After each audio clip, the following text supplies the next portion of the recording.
Les cris d'un enfant, c'est ça. Les cris d'un enfant, qu'on les prive tout. Bien-aimés dans les Seigneurs, ce que nous avons vu chez nos parents, chez nos grands-parents, il y a de cela que les grands-parents, ils étaient terribles de couleur de gibon. Mais les grands-mères, ils étaient là. Ils regardaient tes parents. Ils disaient que si je casse le mariage là aujourd'hui, quel sera l'avenir de mes enfants? Là où je partirai, je peux trouver une autre personne. Il va m'aimer. Est-ce qu'il va m'aimer avec mes enfants? Ce sont des questions que nous devons se poser, bien-aimés dans le Seigneur. Parce que nous avons vu nos grands-parents donner leur vie par rapport à leurs enfants. Quel que soit ce qu'on les faisait, la famille de ta femme ou la famille de ton mari, ils sont des problématiques. Est-ce que c'est une raison pour toi que tu puisses quitter ton mariage? Nous ne devons pas oublier au moment où que tu envisages d'aller au mariage, sache-le que Dieu aussi va établir aussi sa mission. Dieu ne te donnera pas seulement une femme, Dieu ne te donnera pas seulement un homme, mais il va te donner aussi avec la mission d'aller accomplir. Et bien aimé dans le Seigneur, quand je dis le cri d'un enfant, l'enfant il dit, pourquoi tu veux me donner une vie que même tes parents ne te l'ont pas donnée? Ça c'est le cri d'un enfant. Là il est en train de s'adresser à ses parents. Chaque mariage, bien aimé dans le Seigneur, nous devons prendre le temps d'observation, de comprendre qui que je dois faire le voyage vers le mariage, n'est-ce pas? Devant les hommes de Dieu, quand on nous bénit, on dit jusqu'à ce que la mort va vous faire quoi? Vous séparer. La mort n'est pas encore venue. Comment toi tu veux se séparer? Bien aimé dans le Seigneur, il y a parmi vous les deux personnes que vous êtes aimés un jour. Vous étiez dans les capacités de savoir se gérer vous-même. Vous n'avez pas réglé vos affaires vous-même. Au lieu que vous puissiez rester d'abord, comme vous n'avez pas eu le temps de s'observer, au moment où vous êtes mariés, prenez le temps de s'observer à l'intérieur du mariage. Non, non, vous dites que non, avec le déconsentement des deux personnes, vous dites que non, vivre en deux, ce n'est pas assez. On doit faire venir les enfants, les innocents d'autrui.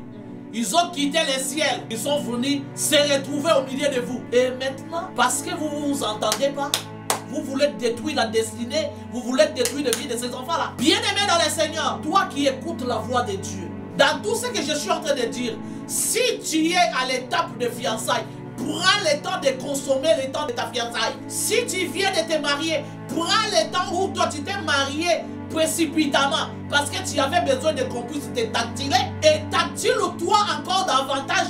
Ne cherche pas à faire venir les enfants au monde au moment où tu n'es pas encore sûr si le mariage va aboutir à quelque chose ou pas. Ne fais pas quitter les innocents du ciel afin qu'ils puissent venir se retrouver, afin qu'un jour que vous puissiez se mettre en miettes. Qui a déjà pensé aux souffrances de ces enfants-là au moment où quand les deux parents ils prennent la décision de se séparer? Qui a déjà pensé, qui s'est déjà mis à leur place pour aller poser des questions afin qu'ils puissent exprimer la douleur de leur cœur? Chaque enfant, quand il se réveille le matin, il court où?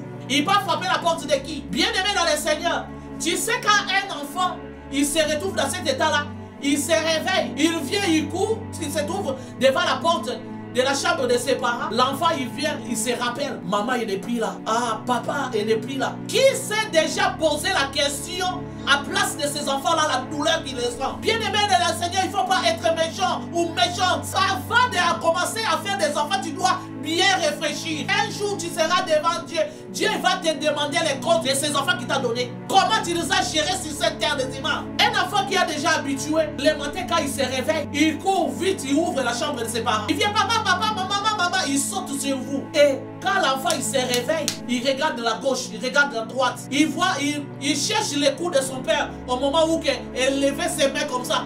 Il sait que si je lève les mains comme ça, papa il va me porter. Et moi je vais le serrer dans mes bras et lui aussi va me serrer dans mes bras. Et je sais que quand je dis maman, quand il se lève comme ça, bien aimé dans le Seigneur, vous êtes en train de faire souffrir les pauvres innocents. Ne prends pas la décision de divorcer pour que demain que tu puisses regretter. Mais prends les recul, réfléchis. Ta décision que tu vas prendre, tu veux mettre la vie de qui en jeu? Tu veux sacrifier la vie de qui? Tu veux détruire la vie de qui? Est-ce que ton père avait détruit ta vie? Ta maman avait détruit ta vie? C'est la question que Dieu vient de poser aujourd'hui. Si ton père n'avait pas détruit ta vie, ne détruis pas la vie de tes enfants. Ne sois pas égoïste. Si toi aussi tes parents, ils se sont séparés, et ne punis pas tes enfants par rapport à tes vécus et que tes enfants subissent la même chose, tu es méchant ou tu es méchante. Vous savez combien de gens dorment par terre parce qu'ils sont en train de supplier Dieu afin que Dieu puisse les bénir. Vous savez combien de gens qui sont en train de perdre les mariages importants parce qu'ils n'ont pas des enfants. Mais toi, Dieu t'a fait une grâce, il t'a donné des enfants. Peut-être que tu as des enfants qui sont plus intelligents. Peut-être les enfants, quand les gens regardent tes enfants comme ça, ils disent que ça c'est quelle grâce. Bien-aimé dans les Seigneurs, il faut pas se moquer de Dieu. Les dieux qui t'a donné les enfants, ne les prends pas comme si on dirait qu'il n'a rien à faire avec l'autre personne. Est-ce que tu t'es déjà posé la question afin que tu puisses te mettre à la place de ces enfants-là? Parce que toi, tes parents, ils ont divorcé. Et toi, ta vie s'est retrouvée la manière que ça s'est retrouvé. Est-ce que c'est important que tu puisses reproduire les mêmes vies à tes enfants? C'est la question que le Saint-Esprit te pose ce soir. Bien-aimés dans le Seigneur, nous devons avoir la crainte de Dieu. Dieu nous aime réellement. Dieu nous aime pour les vrais. Et nous devons s'aimer pour les vrais. Si tu as des soucis, rien ne marche dans ton couple, ne te précipite pas de chasser ta femme, ne te précipite pas de chasser ton homme. Prends le temps de réfléchir à ta décision.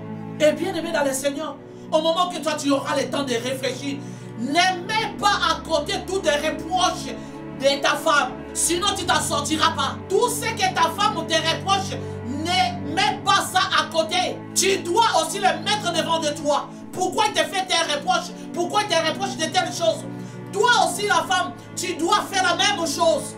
Qu'est-ce qui ne va pas? Pourquoi mon mari ne m'écoute pas? Pourquoi il fait toujours des choses à sa tête? Qu'est-ce qui ne va pas avec lui? Nous on a déjà eu des enfants. Pourquoi il y a ceci? Pourquoi il y a cela? Bien-aimé dans le Seigneur, le Dieu là qui a mis Adam et Ève ensemble, il est le Dieu. Quand il va entendre les cris que tu vas pousser, il viendra pour mettre la paix.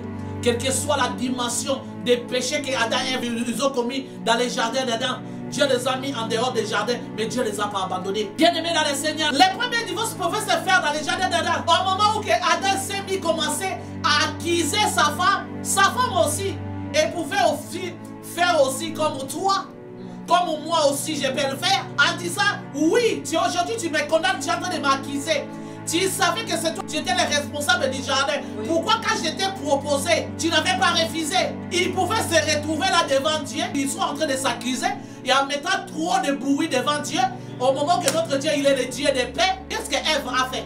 Ève a renouvelé sa conscience. Elle a agi, comme la Bible nous dit, une femme sage bâtit sa maison. Vous savez pourquoi Ève n'a pas suivi Adam? Ève ne voyait pas seulement Caïn et Abel, mais il voyait sept. Bien-aimé dans le Seigneur, il est important, quel que soit même si la colère monte comment. Parfois tu es fatigué. Je connais un homme qui est mort sur la croix. C'est Jésus-Christ de Nazareth. Amen.